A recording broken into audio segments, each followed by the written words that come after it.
एका छोट्याशा शिर्डी गावात एक अद्भुत कथा सुरू होणार होती. गोपालराव गुंड एक भक्त. त्यांना संतान प्राप्तीची आस होती. साईंच्या कृपेने त्यांची मनोकामना पूर्ण झाली आणि घरात आनंद फुलला. कृतज्ञतेतून त्यांनी उरूस साजरा करण्याचा विचार केला, पण परवानगी मिळत नव्हती. पण साईंचा आशीर्वाद असेल तर मार्ग नक्कीच सापडतो. आणि मग ठरलं, उरूस आणि रामनवमी एकाच दिवशी साजरे करायचे. दोन धर्म, एकच उत्सव, एकतेचा अनोखा संगम. लहान सुरुवात मोठ्या उत्सवात बदलली.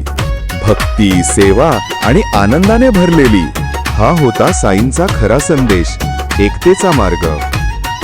शिर्डीतील रामनवमी फक्त सण नाही तर एकतेचं प्रतीक आहे. श्रद्धा एकत्र आणते, साई जोडून ठेवतात.